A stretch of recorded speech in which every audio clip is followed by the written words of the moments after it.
Howdy, folks, and welcome to the Deep Dive Your Heart Health series. It's truly a pleasure to have you riding along with us today. Ever felt fit as a fiddle and perhaps thought high blood pressure? Nah, that's for someone else. Or maybe, you've heard that if it runs in the family, well, there ain't a thing you can do, so why even bother, right? You might even chuckle at those thoughts, but they're surprisingly common. It's easy to get caught up in them, especially when you're feeling perfectly fine, with no obvious signs of trouble brewing. Well, partner, today we're setting out to rope in the truth about what many call the silent killer. Yeah, high blood pressure, or hypertension as the docs call it. We're going to bust some of those persistent myths, unpack the latest facts, and rustle up some truly simple, practical tips that you can start using right away. Keep that ticker healthy and strong. And for many folks, these lifestyle changes can make a world of difference, often without needing medication. Our mission, should you choose to accept it, is to sift through the research, distill it down, and give you the straight shot on how to understand and control your blood pressure.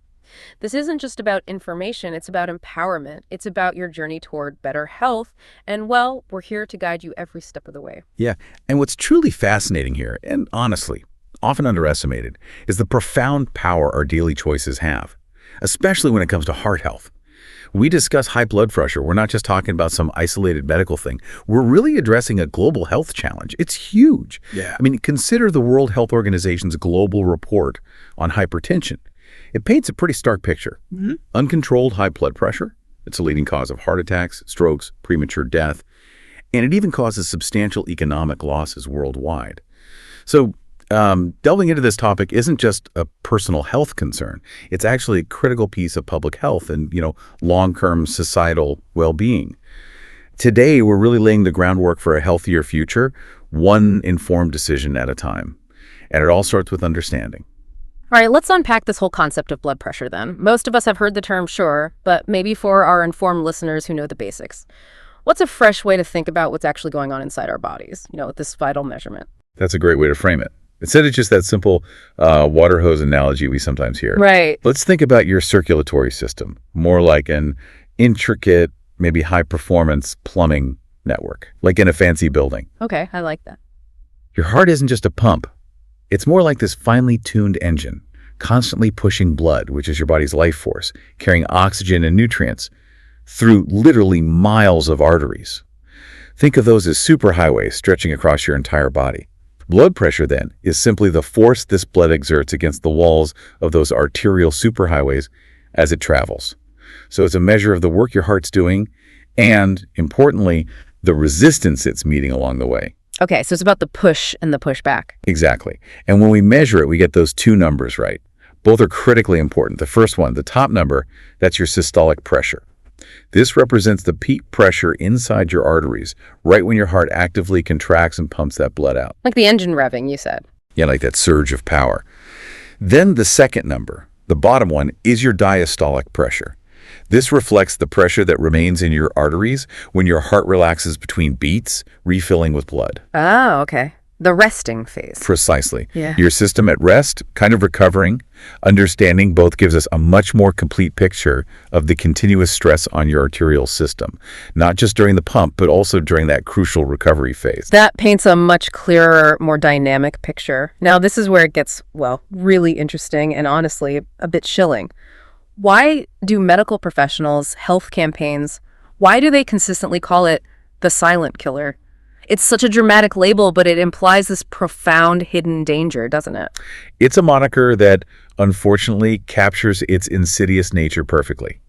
The fundamental reason it's called the silent killer is exactly because the vast majority of people, they experience no noticeable symptoms, none.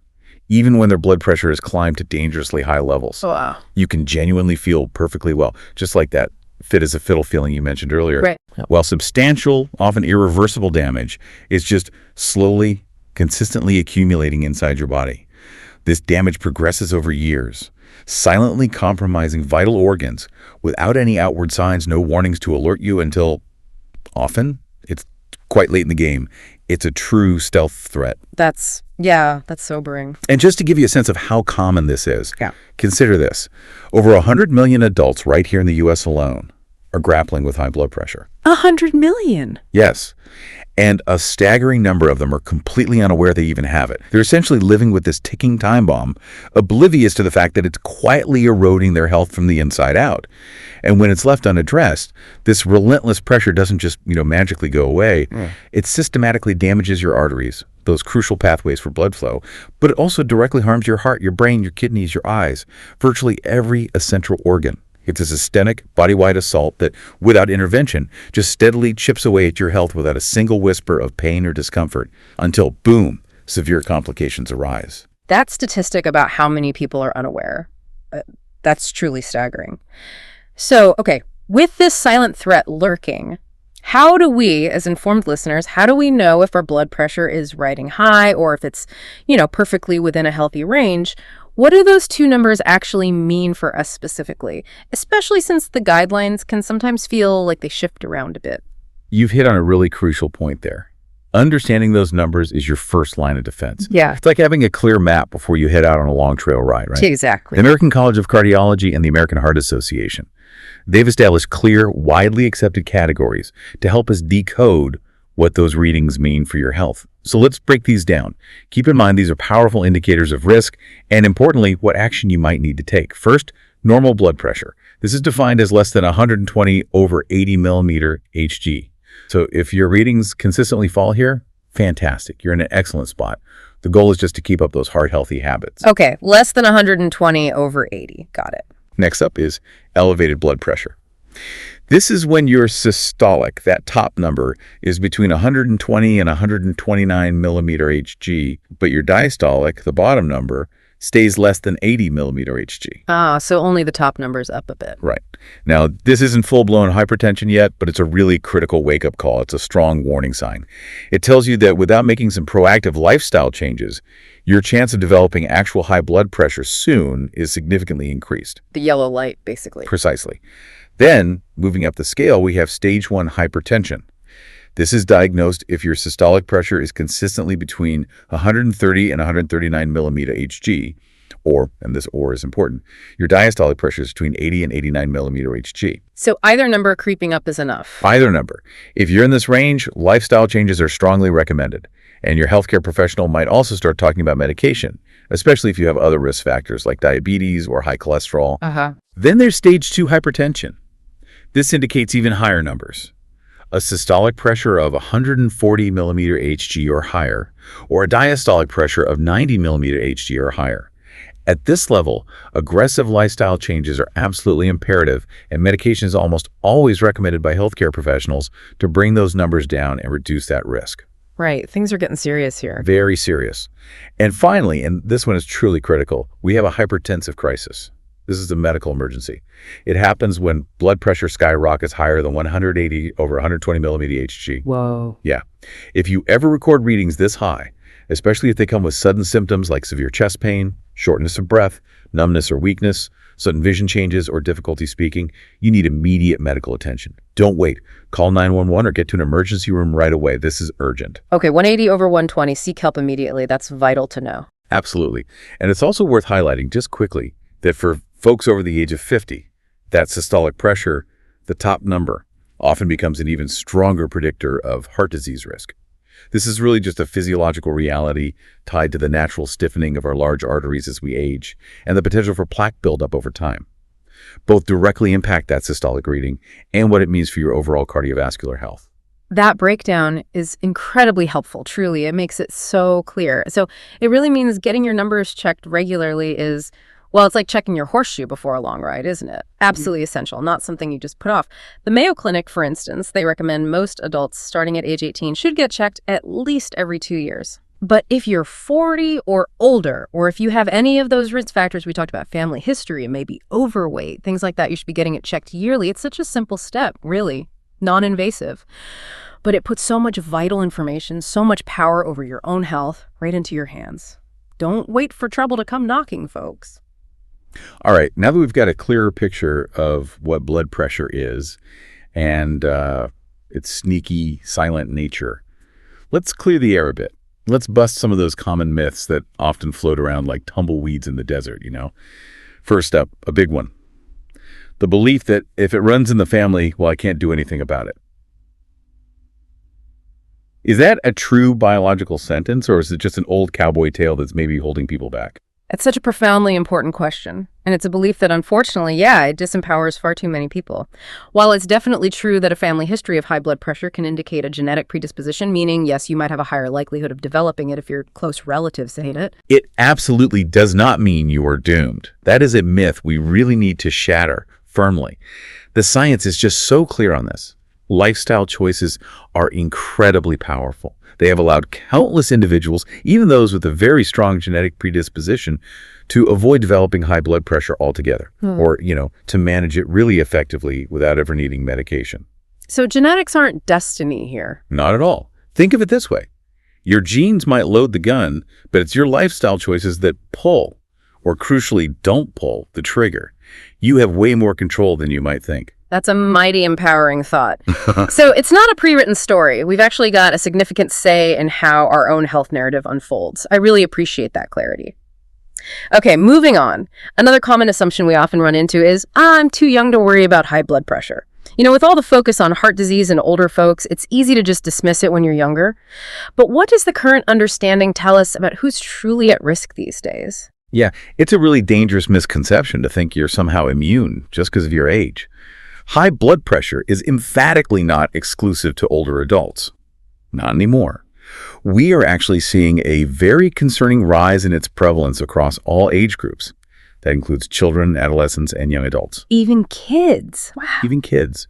And this trend is largely attributed to shifts in modern lifestyle habits, particularly around diet, more processed foods, less physical activity, and definitely increasing rates of obesity starting younger.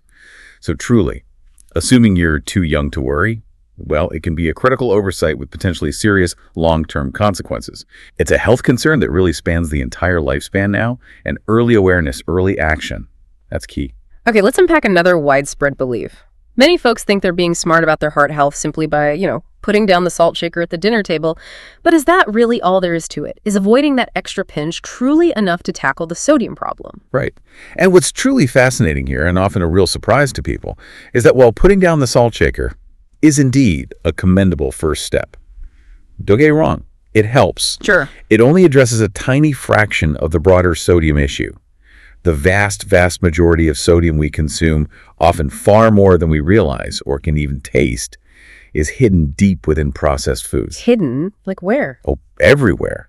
We're talking about things like canned soups, many sauces and dressings, packaged condiments, deli meats, frozen meals, snack foods, even seemingly innocent things like bread and baked goods. Baked goods too? Absolutely. Yeah. I might not taste that overt saltiness, but it's there, often in significant, sometimes alarming quantities added during processing for flavor and preservation. This reality makes becoming a diligent label reader absolutely essential. You need to become a bit of a detective, scrutinizing labels for words like sodium, soda, and the chemical symbol Na on every nutrition panel. So it's not just about what you sprinkle on your food, but really what's already mixed in before it even hits your plate. That's a crucial distinction. Makes sense. Following on that thought then, Yeah. what about those fancy gourmet salts? You see them everywhere now. Sea salt, Himalayan pink salt, kosher salt. They sound healthier, right? And they talk about natural origins. They often cost more. Are they actually a healthier option, or is that just clever marketing? It's a really common question. And despite the often gourmet names and that perceived health halo, the chemical reality is that kosher salt, sea salt, even most of those fancy pink or gray salts, they contain virtually the same amount of sodium chloride. That's the stuff that raises blood pressure by weight as regular table salts. Same amount, pretty much identical from a sodium standpoint. While they might offer slightly different textures or contain trace amounts of other minerals from a blood pressure management perspective, their sodium contribution is almost exactly the same. It's an understandable misunderstanding fueled by marketing. Now, there are potassium-based salt substitutes out there, and these can sometimes be beneficial for certain individuals because potassium actually helps counter sodium's negative effects on blood pressure. However, and this is critical, it's absolutely essential to consult with your healthcare professional before switching to these potassium salts.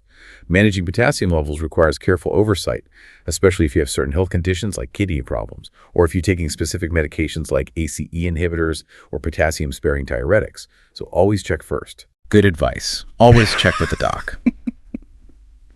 Okay, this next one, expert. This might be the biggest myth of all. The one that makes high blood pressure so incredibly sneaky. The idea that if I feel perfectly fine, I must be good, right? A lot of folks genuinely believe they'd feel symptoms like a headache or dizziness if something serious were wrong with their heart or arteries. You've absolutely hit on the very core of why it's been tragically but accurately labeled the silent killer. The stark, unavoidable reality is that most people, and again, we're talking about potentially over 100 million U.S. adults with the condition experience absolutely no symptoms whatsoever, none, even as their blood pressure climbs to dangerously high levels. It's hard to wrap your head around. It really is. The damage, remember, is occurring internally. It's happening to your arteries, your heart muscle, your kidneys, your brain, your eyes. There's usually no pain, no overt warning sign that something's wrong. Now, things like headaches, maybe shortness of breath, occasional nosebleeds, or dizziness might, on rare occasions, appear, but typically only when the pressure's already escalated to a severe, even life-threatening stage, like that hypertensive crisis we mentioned. So you can't wait for symptoms. Absolutely not. The critical takeaway here, the most important message perhaps is, you must know your numbers. You have to get them checked. Do not assume that symptoms will somehow magically manifest to alert you that there's a problem brewing. Regular checks are your only reliable indicator, period. That's a powerful, powerful reminder. Don't rely on how you feel. Okay, now shifting gears slightly. Many people enjoy a glass of wine or maybe a beer, and there's that popular notion floating around, a glass of wine a day keeps the doctor away or something like that. Does that mean we can kind of drink as much as we want for our heart health, or is there a crucial limit we need to respect? Yeah, that's another one where the message gets easily twisted. It's true that some, mostly older observational studies, explored associations between moderate alcohol consumption and certain aspects of heart health.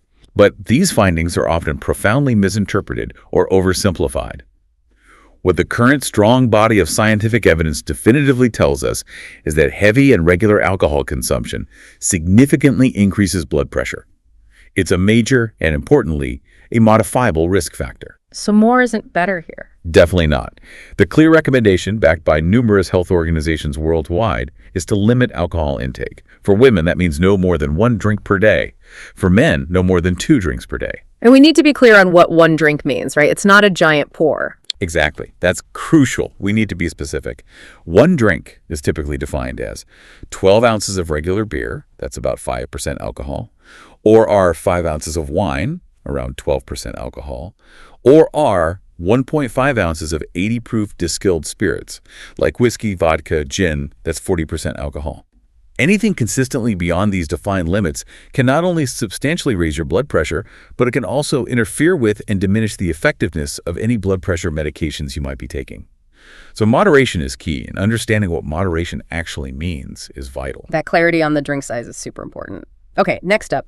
My doctor checks my blood pressure at my annual checkup, so, that's all I really need, right? No need for me to buy one of those fancy gadgets for home. It seems logical, saves a little money, maybe a bit of hassle, so what's the thinking there?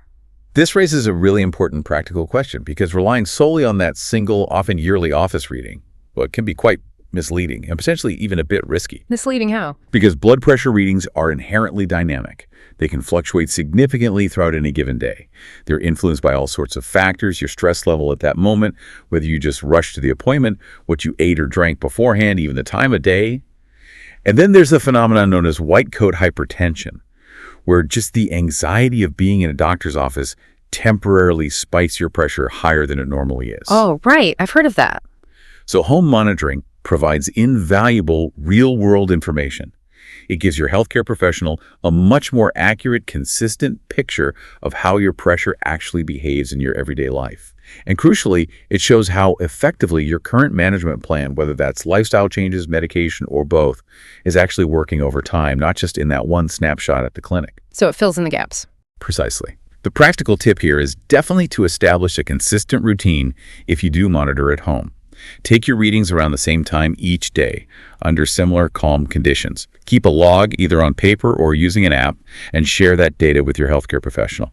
That information is incredibly powerful for tailoring your treatment. That makes perfect sense. You want the full story, not just one page.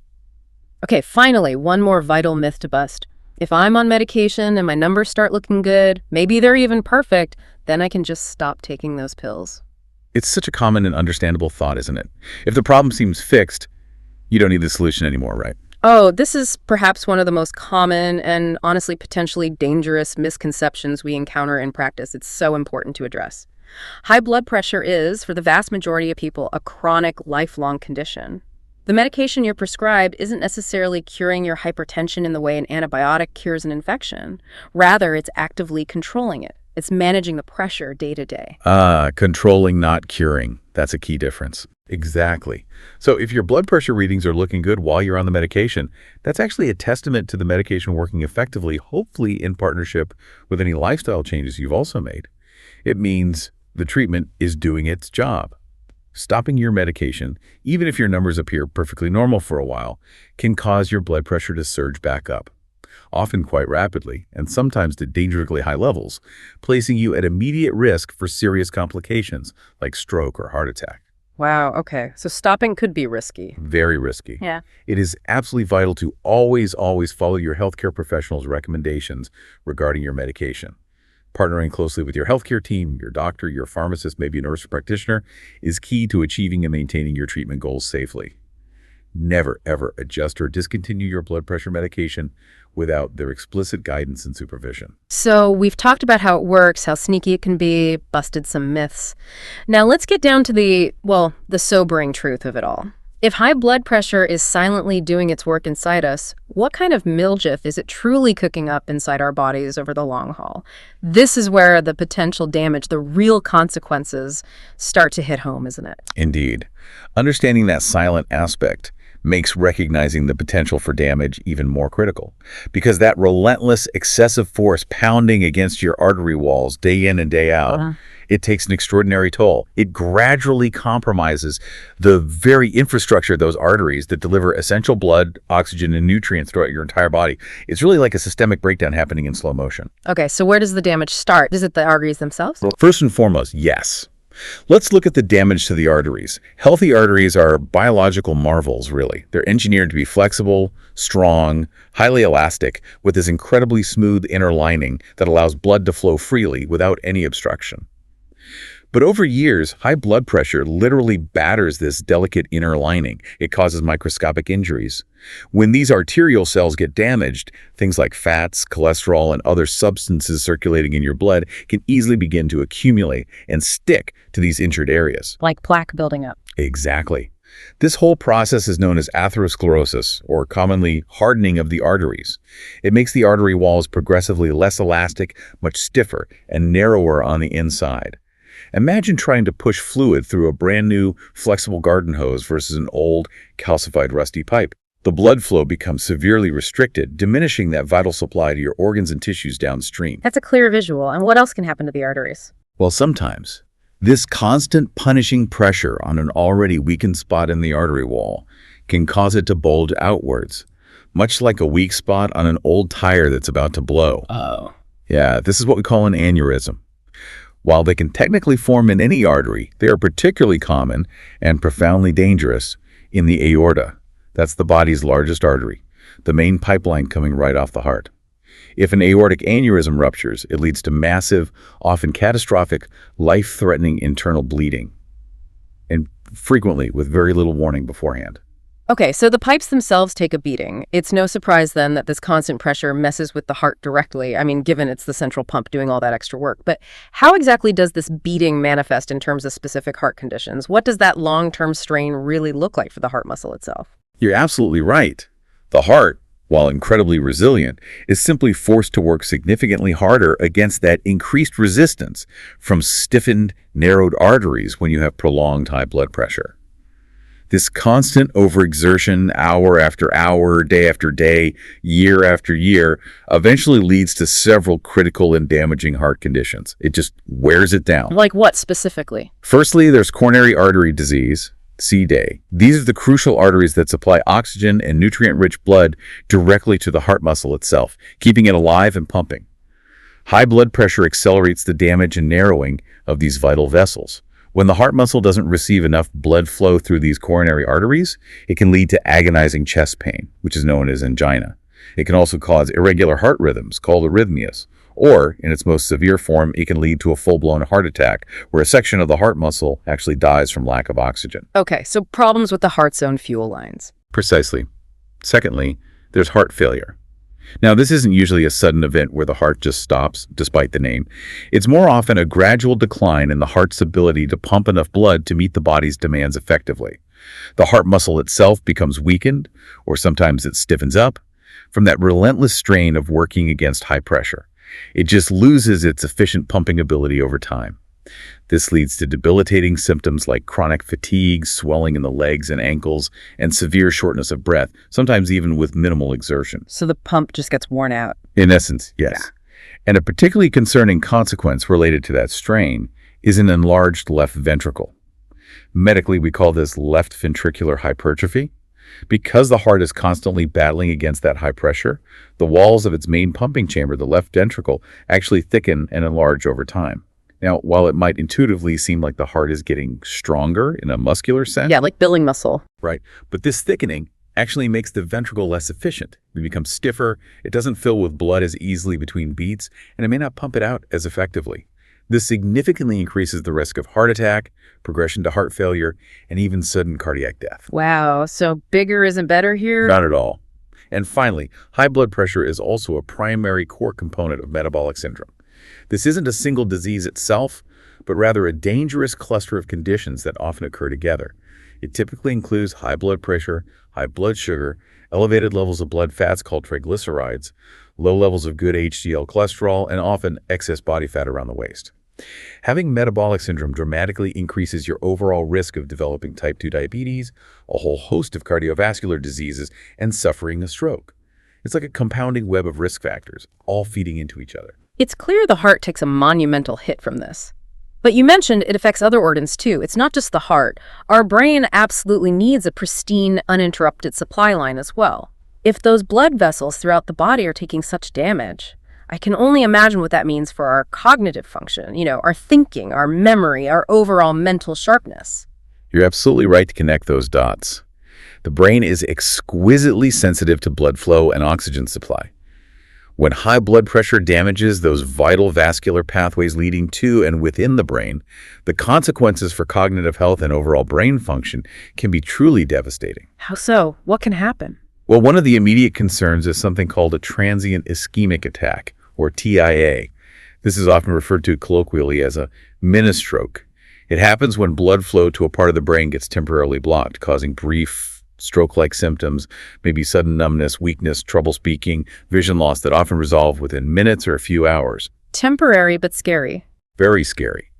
And while it's temporary, a TIA is a critical urgent warning sign. It means you are at a significantly heightened risk for suffering a full-blown, potentially disabling stroke in the very near future. It's a crucial window of opportunity to intervene and prevent something worse. Okay, so a warning shot. Exactly. A stroke itself is far more severe, obviously. This occurs when brain cells actually die, either from a lack of oxygen due to a blocked blood vessel, that's a ischemic stroke, the most common type, or from bleeding inside or around the brain due to a ruptured vessel, a hemorrhagic stroke. High blood pressure is the single most important modifiable risk factor for stroke. Why? Because it directly damages blood vessels, making them prone to narrowing, weakening, or bursting. It also promotes the formation of blood clots, which can then travel through the bloodstream and lodge in arteries supplying the brain, blocking flow. The impact on brain function affecting speech, movement, memory, even personality can be profound and, tragically, often permanent. Devastating consequences. Absolutely. And over time, even without a major stroke event, uncontrolled high blood pressure can also directly contribute to dementia, specifically a type known as vascular dementia. Yeah. This form of cognitive decline happens when narrowed or blocked arteries consistently limit blood flow to various parts of the brain, or sometimes when multiple tiny, often unnoticed strokes occur over time, sometimes called silent strokes. These cumulative interruptions to the brain's vital oxygen supply directly impair memory, thinking, planning, and learning abilities, leading to a progressive decline in function. So it chips away at your thinking ability over time. It can, yes. And even before the onset of full diagnosable dementia, there can be a stage called mild cognitive impairment, or MCI. With MCI, individuals might experience subtle but noticeable issues with memory, language, or thinking processes, maybe forgetting appointments more often, struggling to find words. These issues aren't severe enough yet to significantly disrupt daily life, as full dementia would. However, MCI is still a significant concern. It serves as another potential indicator of the silent, accumulating damage that high blood pressure can inflict on the delicate architecture and function of the brain. It's often a precursor to more severe decline if the underlying causes aren't addressed. That's truly chilling to consider the brain damage aspect. And what about the rest of the body, expert? Are our kidneys, maybe even our eyesight, are they immune, or does the silent threat extend its damaging reach to other vital organs too? You're absolutely right to ask. The reach of uncontrolled high blood pressure is truly pervasive. It impacts delicate structures and critical functions throughout the entire body. Unfortunately, no organ system is truly safe from its potential long-term effects. So the kidneys, for example. Our kidneys are absolutely vital. They're these marvels of biological filtration, working tirelessly 24/7 to cleanse our blood, remove waste products, and balance fluids. This complex process relies on a vast, intricate network of incredibly tiny, healthy blood vessels within the kidneys. High blood pressure severely damages these delicate vessels, impairing their ability to filter waste products and excess fluid effectively from the blood. Over time, this can progressively lead to kidney damage, chronic kidney disease, and in severe cases, full-blown kidney failure, which then requires life-sustaining dialysis or a kidney transplant. In fact, high blood pressure is one of the most common causes of chronic kidney disease and end-stage renal failure worldwide. It's a huge burden. Wow. Okay, kidneys definitely affected. What about our eyes? The eyes are similarly vulnerable, relying on a constant supply of oxygen and nutrients delivered through extremely fine and fragile blood vessels, particularly the retina, the light-sensing tissue at the back of your eye, and the optic nerve, which transmits all those visual signals to your brain. High blood pressure can damage these tiny vessels, leading to several potentially vision-threatening conditions. One is retinopathy. This is where the blood vessels in the retina can leak, bleed, swell, or become blocked. Depending on the severity and location, this can cause blurred vision, distorted vision, or even, in advanced stages, complete and permanent vision loss. Another possibility is choroidopathy. This involves the accumulation of fluid under the retina, often leading to distorted or wavy vision. And then there's optic neuropathy. This is direct damage to the optic nerve itself, usually due to impaired blood flow caused by high pressure. This nerve damage can lead to irreversible vision loss, potentially blindness. So it can literally affect our ability to see. It absolutely can. And we shouldn't overlook the more personal, yet equally significant impacts on quality of life, things like sexual conditions. The reduced blood flow caused by damaged arteries due to high blood pressure can lead to erectile dysfunction, ED, in men, making it difficult to achieve or maintain an erection satisfactory for intercourse. In women, this diminished circulation can manifest in various ways, including reduced sexual desire or arousal, vaginal dryness making intercourse uncomfortable, or difficulties achieving orgasm. These are profound issues for intimate health, relationships, and overall well-being, and they are directly linked to uncontrolled blood pressure for many individuals. Right, impacting quality of life in very personal ways. Exactly. And finally, just to touch on it briefly, while we primarily discuss the chronic, slow, long-term damage, it's crucial to remember that blood pressure can sometimes spike very rapidly and severely. This becomes what's known as a hypertensive emergency. This is a critical medical event requiring immediate hospitalization. Symptoms might include things we mentioned before, like sudden intense chest pain, acute shortness of breath, sudden severe vision loss, confusion, seizure, or even signs of rapid kidney failure. These are rare compared to chronic high blood pressure, but they're truly life-threatening instances where swift medical intervention in a hospital setting is absolutely paramount. All right, that's a lot of important, frankly sobering information about the dangers. But now, let's shift gears. Let's talk solutions. Because the truly good news here, folks, is that a significant amount of what we can actually do to control high blood pressure, well, doesn't come in a pill bottle, not always anyway. It comes from how we choose to live our lives day in and day out. These next 10 tips we're going to cover, they aren't just vague suggestions. They're like your heart's best hand in a poker game, a powerful roadmap to a healthier heart that you can put right in my saddlebag and start using today. First up, shedding a few pounds. This seems like pretty common advice for general health, doesn't it? But specifically for blood pressure, how much does losing even a little bit of weight truly help? And, what's maybe the most important thing to focus on besides the number on the scale? You're absolutely right. It's advice we hear often, but for very good reason. Because its impact on blood pressure is incredibly direct and surprisingly powerful. As weight increases, blood pressure typically follows suit. It's a strong correlation. But what's really encouraging is that you don't necessarily need some drastic transformation to see real benefits. Even modest weight loss can significantly help lower your blood pressure. For instance, studies consistently show that blood pressure can decrease, on average, by about 1 millimeter of mercury, well, ADHD, for every kilogram. That's roughly 2.2 pounds of weight you lose. Wow, 1 point for every couple of pounds. That adds up. It really does. It demonstrates that every small, consistent effort truly compounds into a meaningful difference over time. It makes it feel achievable. And beyond the number on the scale itself, watching your waistline is actually a critical indicator, maybe even more so for some risks. Carrying excess weight specifically around your abdomen, the visceral fat, is directly linked to an increased risk of high blood pressure, type 2 diabetes, and other cardiovascular issues. Okay, the belly fat. Exactly. Generally speaking, for men, a waist measurement greater than 40 inches, that's about 102 centimeters, is considered a risk factor. For women, it's typically greater than 35 inches, about 89 centimeters. It's also worth noting quickly that these precise cutoffs can vary slightly among different ethnic groups, so having a personalized conversation with your healthcare professional for tailored advice based on your background is always a good idea.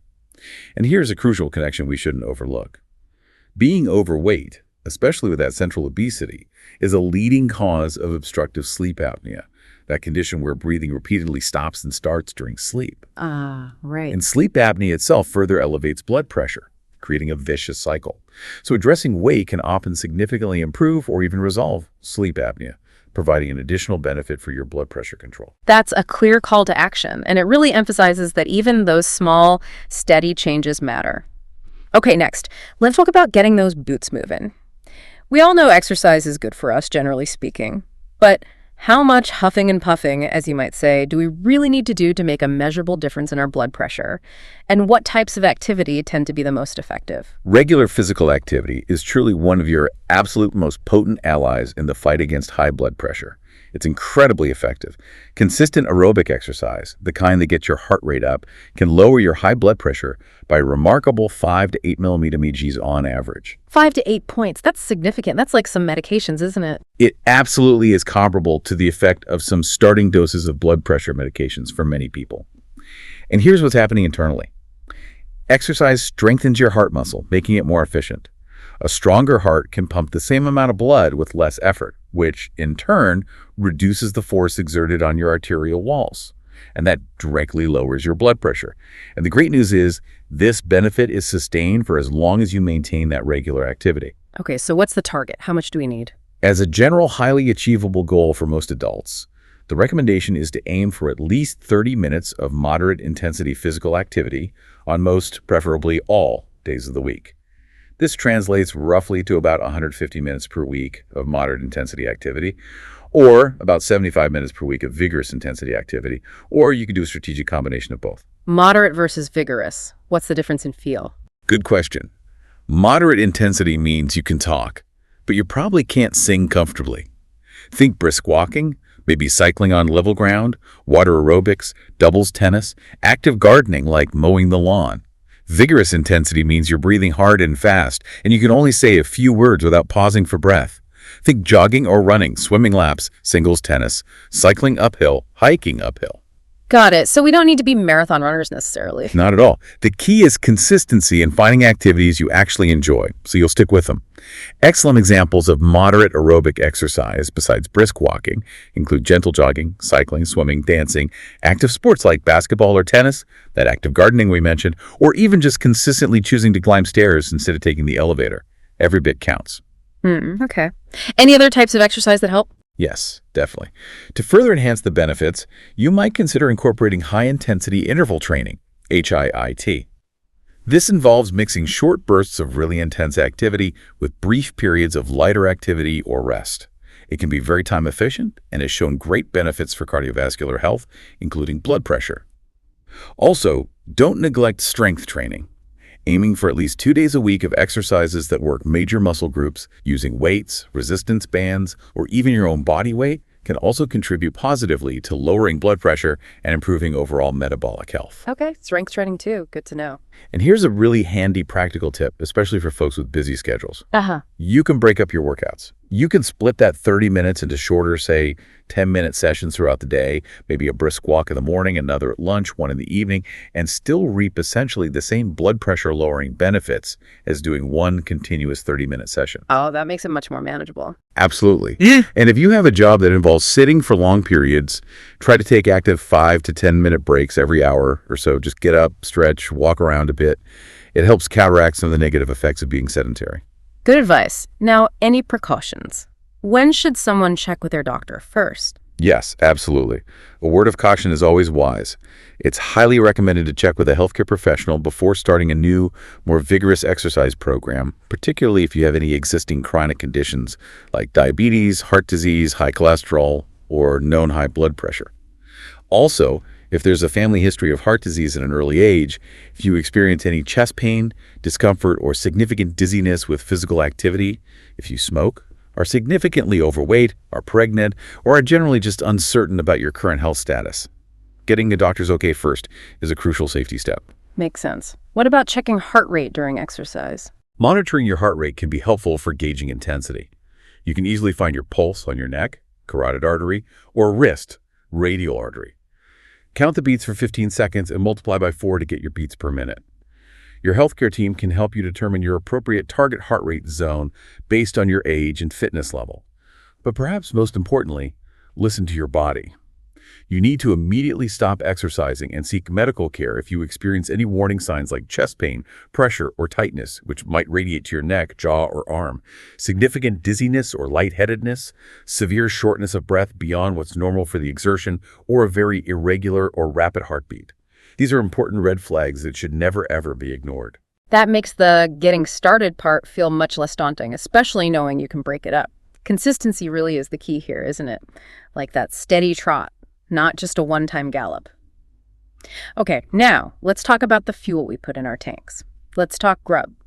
What kind of food should we be eating to keep this engine running smoothly? And are there specific dietary approaches that have been proven most effective for managing blood pressure? Absolutely. Eating a healthy diet is an incredibly potent tool for managing blood pressure. Making the right dietary changes has the potential to lower high blood pressure by a very significant amount. Studies suggest up to 11 millimeter Hg in some cases. That's huge. 11 points just from food. Wow. It's a powerful lever. The overarching focus should be on a dietary pattern that is rich in whole grains, an abundance of fruits and vegetables, and includes low-fat or fat-free dairy products. At the same time, it needs to be deliberately low in saturated fat, trans fat, and cholesterol. This isn't just about cutting out the bad stuff. It's really about actively prioritizing and increasing the intake of nutrient-dense protective foods. Okay, so more good stuff, less bad stuff. Makes sense. Are there specific named diets that work well? Yes, there are 2 gold standard examples of eating plans that have been rigorously studied and consistently shown to support optimal blood pressure control. These are the dietary approaches to stop hypertension, DHH diet, and the traditional Mediterranean diet. Both of these approaches emphasize whole, minimally processed foods and provide a balanced intake of essential macronutrients and micronutrients. A key player in both of these diets, and crucial for blood pressure, is the mineral potassium. Potassium, how does that help? Potassium plays a vital role in helping your body manage sodium levels, and it helps relax blood vessel walls. Essentially, it helps to counterbalance and lessen the blood pressure-raising effects of sodium. The general aim for most adults is to consume between 3,500 to 5,000 milligrams of potassium per day, primarily through food sources. Achieving adequate potassium intake alone can contribute to lowering blood pressure by about 4 to 5 millimeter Hg. Where do we find potassium? Lots of healthy foods. Think bananas, oranges, potatoes, especially with the skin, sweet potatoes, spinach, tomatoes, beans, yogurt, and fish like salmon. However, it's really important to note that potassium needs can vary significantly between individuals, especially if you have kidney problems or taking certain medications like some diuretics or ACE inhibitors. Your doctor might advise you to limit or monitor your potassium intake carefully. So, as always, it's best to consult your healthcare professional about your personal potassium requirements before making big changes or taking supplements. Good point. Okay, so that's a great lead into the DAH diet specifically. You mentioned it's a gold standard. It sounds like a focused plan, maybe even sounds like a race, like you're dashing somewhere. But what exactly is it all about? Is it some really restrictive regimen, or is it something more practical that folks can actually follow in daily life? Yeah, the name is a bit catchy, isn't it? But the DSH diet, or dietary approaches to stop hypertension, is arguably one of the most rigorously studied and consistently effective eating plans specifically designed for blood pressure management. And the good news is, it's not about exotic, expensive, or hard-to-find superfoods. It's really a balanced, flexible eating plan that emphasizes readily available, everyday ingredients that you can find in any grocery store. The genius of DSH lies in its overall nutritional profile. It's naturally rich in those beneficial minerals we just talked about, potassium, calcium, and magnesium, and it's also high in fiber and protein. Simultaneously, it's intentionally low in saturated fat, total fat, cholesterol, added sugars, and crucially, sodium. All these components work together synergistically to help reduce blood pressure. Okay, so it's about the whole pattern, not just one magic ingredient. Exactly. Rather than getting bogged down trying to list out every single serving recommendation for a standard 2,000-calorie diet right now, which can be a lot to absorb, just listening. Let's maybe distill the core principles. Think of DSH as a blueprint for eating that strongly prioritizes abundant vegetables and fruits. These are really the cornerstones. Aim for lots of variety, different colors. They provide essential fiber, potassium, vitamins, and antioxidants. Try to include them at every meal and maybe as snacks too. Okay, load up on plants. Yep. Whole grains over refined grains. Yeah. Choose things like oats, brown rice, quinoa, whole wheat bread, whole wheat pasta instead of the white refined versions. They offer sustained energy, more fiber, and more nutrients. Lean protein sources. Focus on fish, especially fatty fish like salmon. Poultry without the skin, beans, lentils, nuts, and seeds. These provide quality protein without excessive saturated fat. Limit red meat. Low-fat or fat-free dairy. Things like milk, yogurt, and cheese are important sources of calcium and magnesium, but choose the lower-fat versions to keep saturated fat in check, minimizing saturated and trans fats, cholesterol, and added sugars. This means limiting fatty meats, full-fat dairy, fried foods, tropical oils like coconut and palm oil, and obviously sugary drinks and sweets, and of course strict sodium reduction, which we really need to delve into next as its own crucial point. Right, so it sounds like a very well-rounded, common-sense approach focusing on whole foods. What about taste? Does it taste bland? That's a common concern. It's true that when you first transition from a diet that might be high in processed foods, added salt, and added sugar, your palate might notice that food tastes different initially, maybe less intensely salty or sweet. But what's truly remarkable, and what many people experience, is how quickly and completely your taste buds adapt. Within just a few weeks, you'll likely start to appreciate the natural flavors of wholesome foods much more intensely. You might even find that previously enjoyed processed foods start to taste overly salty or artificial. Many people genuinely come to prefer this healthier way of eating. That initial adjustment period is really a small investment for a lifetime of better health and taste appreciation. That's encouraging. Taste buds can change. Okay, so you mentioned strict sodium reduction as part of DAH, and we busted some myths earlier about hidden salt. But let's get down to the brass tacks now. What's the actual target number we should be aiming for with sodium in our daily diets? And maybe recap the most effective ways to actually hit that goal, given how sneaky sodium can be.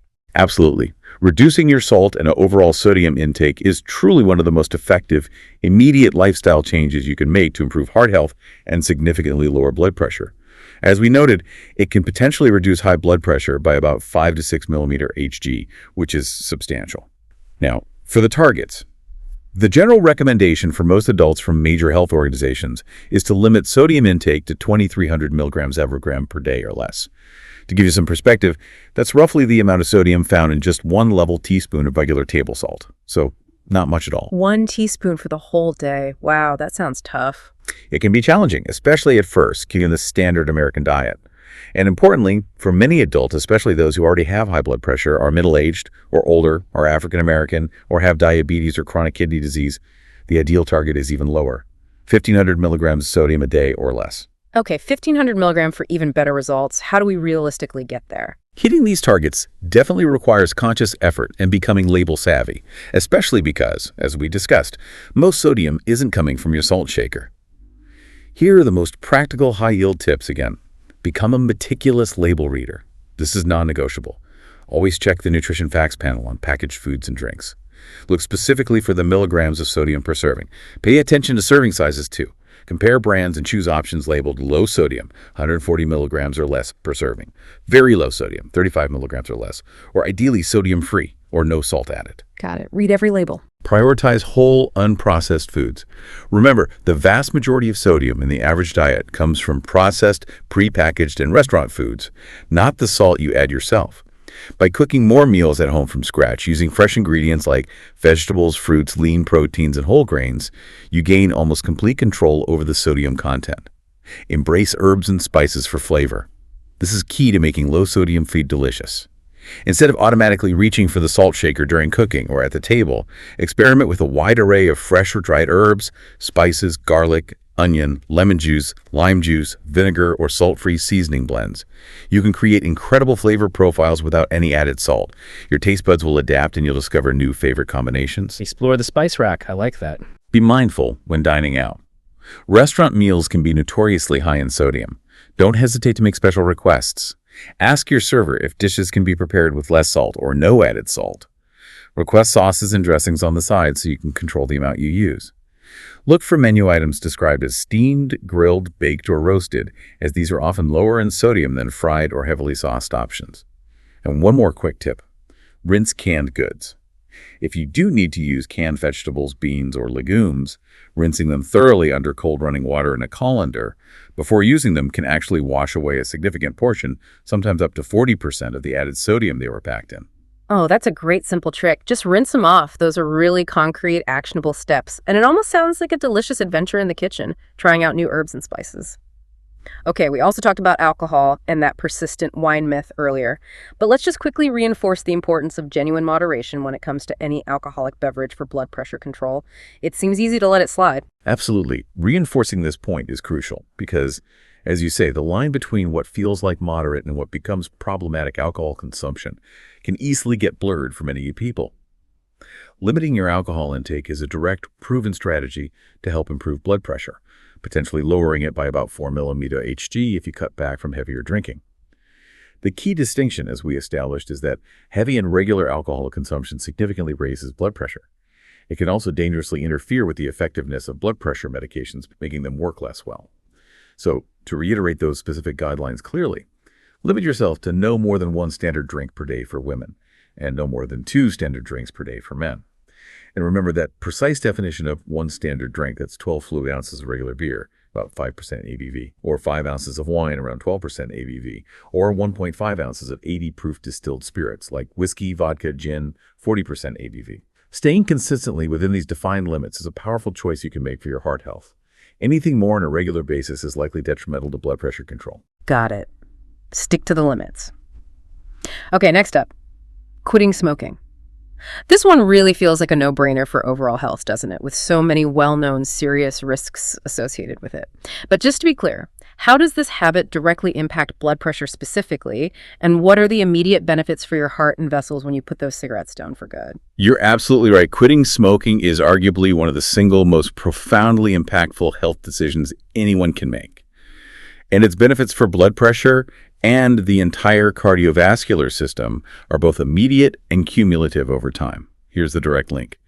Every single time you smoke a cigarette, the nicotine floods your system. Nicotine causes an immediate, albeit temporary, surge in your blood pressure and heart rate. It basically gives your system a jolt. So an instant spike with every cigarette. An instant spike. But perhaps more critically, over the long term, the hundreds of toxic chemicals in cigarette smoke directly injure the delicate inner lining, the endothelium, of your blood vessel walls. This injury promotes inflammation and accelerates the process of atherosclerosis, that hardening and narrowing of the arteries we talked about earlier. Smoking literally makes your arteries stiffer, less flexible, and more prone to plaque buildup and clots, which directly contributes to chronic high blood pressure and significantly increases the risk of heart attack and stroke. Okay, so immediate spikes and long-term damage to the pipes. Exactly. Now, the fantastic news is that the moment you quit smoking, your body begins to recover almost immediately. Within minutes, your heart rate and blood pressure start to drop back towards normal levels. Within weeks and months, your circulation improves, your lung function increases, and your risk of heart attack begins to decline significantly. Over time, your risk of stroke and coronary heart disease continues to fall dramatically. Quitting truly lowers blood pressure long-term, reduces your overall heart disease risk profile, and improves virtually every aspect of your health. That's incredibly motivating. The benefits start right away. They really do. And it's important for people to know that there are numerous effective resources available to help you quit: nicotine replacement therapies, medications, counseling, support groups. Seeking help makes this challenging but incredibly rewarding journey much more achievable. It's never too late to quit. Sleep. Ah, sleep. Often the unsung hero of health, and it always feels so good to get a solid night of it, doesn't it? But beyond just feeling rested, how does catching enough quality Z's directly affect our blood pressure? And what are some practical strategies we can all use to improve our sleep hygiene, as they call it? Sleep is indeed a vital and often seriously underestimated component of optimal blood pressure health and overall well-being. The research in this area has become increasingly clear.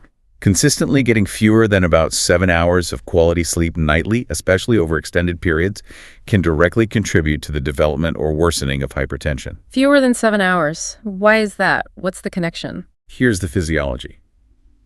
During healthy, normal sleep, your blood pressure naturally dips down compared to your waking levels. This nightly dip provides your entire cardiovascular system with a much-needed period of rest and recovery. It takes some of the pressure off, literally. When you're chronically sleep-deprived, however, this essential restorative dip in blood pressure doesn't occur sufficiently, or sometimes doesn't happen at all.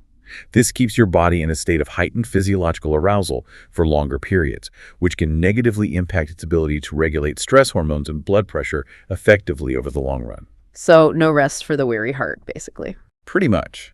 The general goal for most adults, based on current recommendations, is to aim for a consistent 7 to 9 hours of quality sleep every single night. Now, if you find yourself frequently struggling with sleep, maybe you snore loudly and wake up tired, potential sleep apnea, have irresistible urges to move your legs at night, restless leg syndrome, or just can't fall asleep or stay asleep, insomnia, it's critically important to discuss this with your healthcare professional. Identifying and effectively treating these underlying sleep disorders can make a significant positive difference, not only in your sleep quality, but also in your blood pressure control. Right. Don't just suffer through bad sleep. Get it checked out. Absolutely. And for everyone, whether you have a diagnosed sleep disorder or not, practicing good sleep hygiene can make a big difference. Here are some practical, actionable tips for cultivating more restful and consistent sleep. Stick to a consistent sleep schedule. Try as much as possible to go to bed and wake up around the same time every day, yes, even on weekends.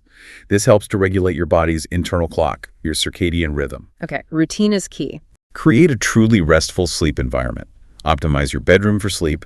Make sure it's cool, quiet, and dark. Consider using blackout curtains if outside light is an issue, earplugs if noise bothers you, or maybe a white noise machine or fan to create a consistent, soothing soundscape. Develop a relaxing bedtime routine. In the hour or so before you intend to sleep, consciously wind down.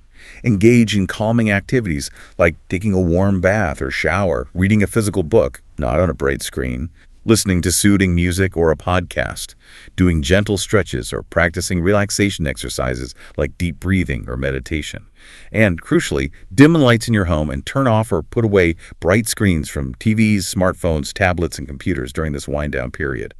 The blue light emitted from these devices can significantly interfere with your body's production of melatonin, the sleep hormone. Put the phone away before bed. That's a tough one for many. It is, but it's important. Also, be mindful of what you consume before bed. Avoid large, heavy meals within a couple of hours of bedtime, as digestion can interfere with sleep, and definitively limit or avoid nicotine, a stimulant, caffeine, another stimulant, effects can last for hours, and alcohol in the hours leading up to sleep. While alcohol might make you feel drowsy initially, it actually disrupts sleep quality later in the night. And finally, limit naps if needed. If you find naps helpful during the day, try to keep them relatively short, maybe 20-30 minutes, and take them earlier in the day rather than late afternoon to prevent them from interfering with your ability to fall asleep at night. Those are great practical sleep tips. Okay, let's talk stress. The modern world, gosh, it can sometimes feel like a relentless stampede, can it? Just constant pressure. How does chronic stress, that feeling of being overwhelmed day after day, how does that tie into our blood pressure?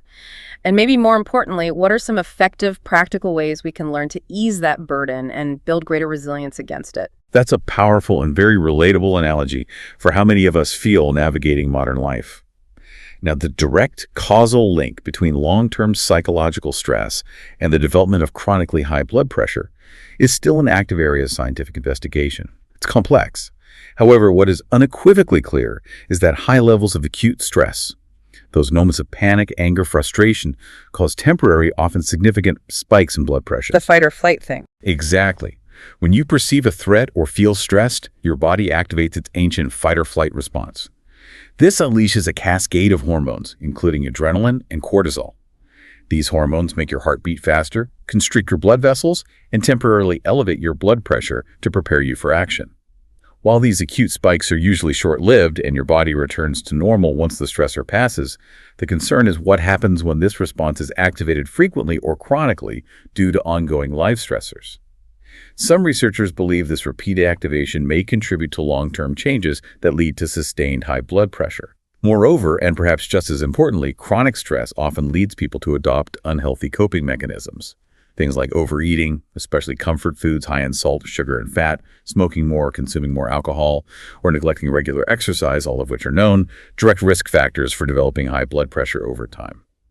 So stress makes us do things that raise blood pressure. That's a huge part of the connection. Therefore, building resilience and proactively managing stress is absolutely vital, not just for mental well-being, but for overall physical health, including blood pressure control. Here are some practical, evidence-based tips for doing that. Identify your primary stress triggers. Take some honest time to reflect. What situations, people, or thoughts consistently cause you to feel overwhelmed, anxious, or tense? Is it related to work deadlines, family demands, financial pressures, health concerns, or maybe commuting? Once you identify the specific sources, you can begin to develop targeted strategies to either address them directly or change your reaction to them. Know your enemy, so to speak. Exactly. Learn to prioritize and set realistic boundaries. Don't try to juggle too many balls at once. Plan your time effectively. Focus your energy on the tasks and responsibilities that are genuinely important, and crucially, learn the art of saying no, politely but firmly, when you're already at your limit. Allow yourself ample time to complete necessary tasks without feeling constantly rushed or pressured. Protect your time and energy. Focus your energy on what you can control. It's easy to get bogged down worrying about circumstances or events that are completely beyond your influence. Instead, consciously shift your focus and energy towards making a plan to solve the problems or address the aspects of a situation that you do have some control over. This proactive approach can significantly reduce feelings of helplessness and anxiety. Okay, be proactive where possible. Actively distance yourself from known stress triggers when you can. This isn't always possible, but sometimes it is. If navigating rush hour traffic consistently elevates your stress to unbearable levels, explore alternative routes, adjust your travel times if feasible, or consider public transport or carpooling. If certain interactions with specific individuals reliably cause you significant emotional distress, try to limit those interactions or develop strategies for managing them more effectively. Schedule dedicated relaxation time into your day. This doesn't need to be hours long or involve anything elaborate. Treat it like an important appointment. It could be as simple as practicing deep breathing exercises for 5-10 minutes, going for a quiet walk in nature, listening to calming music, engaging in an enjoyable hobby like gardening, cooking, reading, painting, or maybe volunteering for a cause you care about. Find what truly helps you unwind and make time for it regularly. Build it into the schedule. Yes. And finally, cultivate gratitude and foster strong social connections. Connecting meaningfully with supportive friends, family members, or community groups can significantly buffer the negative effects of stress. Make time for people who lift you up. Additionally, actively focusing on the positive aspects of your life, perhaps by keeping a gratitude journal or simply taking a moment each day to appreciate small joys, can profoundly improve your mood and reduce the grip of stressful thoughts. And don't forget practices like meditation, mindfulness, yoga, and controlled breathing techniques. These are excellent scientifically proven tools for managing your body's physiological stress response directly. Find what resonates with you. That's a powerful toolkit for tackling stress. Okay, we also touched on home monitoring earlier. Knowledge is power, right? Especially when it comes to managing your own health. So beyond those annual or biannual checkups at the doctor's office, how can we effectively keep tabs on our numbers in our everyday lives? Is it easy to do? Tracking your blood pressure at home is a tremendously empowering and highly practical tool that, frankly, every informed listener concerned about their heart health should seriously consider discussing with their doctor. Home blood pressure monitors are now widely available. You don't need a prescription. They're relatively affordable, and when used correctly, they can provide your healthcare professional with invaluable information that a single, isolated office reading simply cannot capture. Why is it so much better than just the office reading? It offers a much more dynamic, real-world picture. It shows how your blood pressure fluctuates throughout the day, in response to your daily activities, stress levels, maybe even the foods you eat. It provides concrete evidence day by day of how well your lifestyle changes and any prescribed medications are truly working over time to control your pressure. This data is absolutely critical for helping your doctor personalize your management plan effectively. It allows for much finer tuning of treatment. Makes sense. So how do you get started? Just buy any monitor. Well, before you just run out and buy one, it's really essential to have a brief conversation with your healthcare professional, your doctor, nurse, or pharmacist. They can guide you on selecting the right type of monitor for you. Usually an automated cuff style that goes on the upper arm is recommended over wrist or finger models, which can be less accurate. They can also make sure you get the correct cuff size, which is absolutely critical for accuracy. A cuff that's too small will give falsely high readings, and one too large will give falsely low readings. And importantly, they can demonstrate the proper technique for taking accurate readings yourself. Okay, get the right gear and learn the technique. Then what? Then consistency is paramount. Aim to check your blood pressure around the same time each day, under similar calm conditions. A good routine might be first thing in the morning before medication, and perhaps again in the evening. You should be seated quietly for at least 5 minutes beforehand, feet flat on the floor, back supported, arm resting at heart level. Don't talk during the measurement. And meticulously log your readings, the date, the time, the systolic number, the diastolic number, maybe even your heart rate if the monitor provides it. You can use a simple notebook or one of the many smartphone apps available. Bring this log with you to every doctor's appointment. And of course, regular checkups with your healthcare professional remain foundational. Home monitoring complements, it doesn't replace those visits. Discuss with your doctor how often they want you to monitor at home and how often you need office visits, especially as your blood pressure becomes better controlled. Great advice. Be consistent, log it, share it. Okay, last but certainly not least in our top 10. What about those other vital numbers that are so often talked about right alongside blood pressure? Cholesterol and blood sugar. How do they all fit together in the grand scheme of heart health, and how do we go about controlling them too? You're absolutely right to connect these vital dots. They are profoundly interconnected parts of the same overall cardiovascular risk picture. High blood sugar, which is indicative of prediabetes or type 2 diabetes, and high levels of bad non-HDL cholesterol.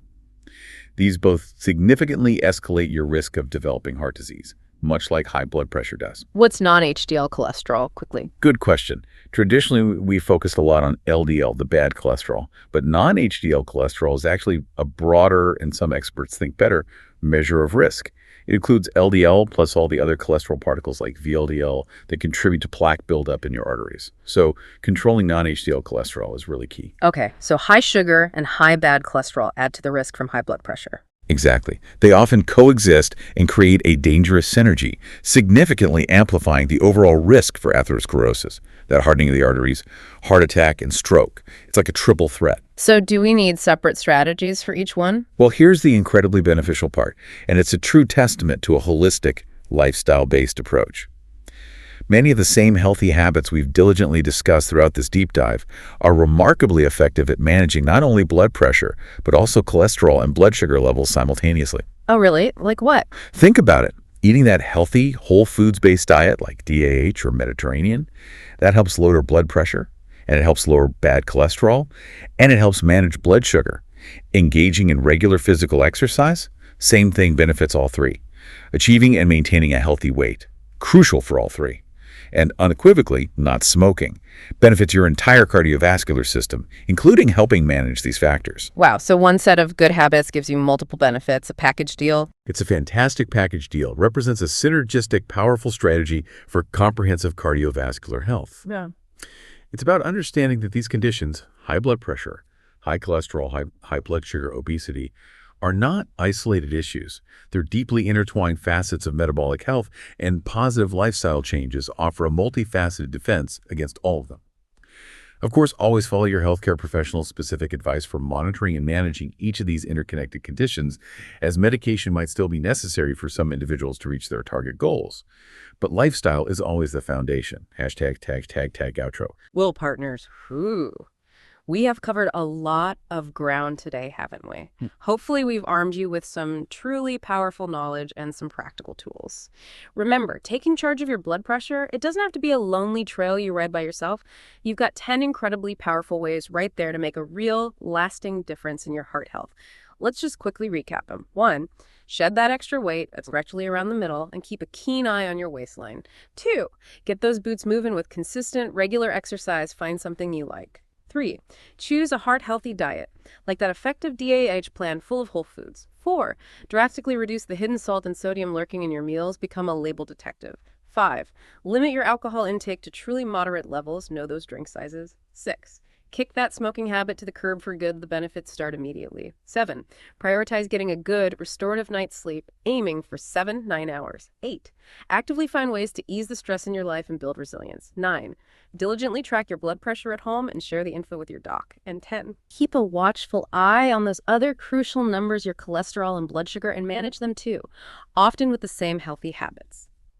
Now, this journey towards better heart health, it's a long-term commitment, right? And some days, yeah, they might genuinely feel like you're riding a bucking bronco. It won't always be easy, so don't be afraid to lean on your support system, your family, your friends for encouragement when you need it. Or maybe even consider joining a support group, either online or in person. They can offer both that emotional uplift and share some really practical tips to help you stay on track when things get tough. You're not alone in this. That's such an important point. And if we connect all these individual threads back to the bigger picture, understanding and, more importantly, implementing these foundational elements of heart health. It isn't merely about avoiding illness down the road or trying to sidestep medication, though those are worthy goals. It's more profoundly about actively building a life that's filled with enduring vitality, with resilience to face challenges, and with a greater capacity for joy and engagement. Every single small conscious step you take, every deliberate choice you make to integrate these lifestyle changes into your routine, think of it as a powerful investment in your own long-term well-being. You're paving the way for a longer, healthier, and ultimately more vibrant ride through life. This knowledge truly empowers you. And maybe this raises an important question for each of you listening right now. What single, small, manageable step, just one thing, will you commit to taking today or maybe this week to show your own heart just a little extra love and care? That's a great question to ponder. And that's all the time we've got for this deep dive, folks. Keep these invaluable tips tucked away in your saddlebag, use them well, and remember always, a healthy heart is truly the best partner you can possibly have on life's incredible journey. Until next time we meet on the trail, keep your heart healthy, keep your spirit high, and maybe keep your boots just a little bit dusty. Thanks for tuning in.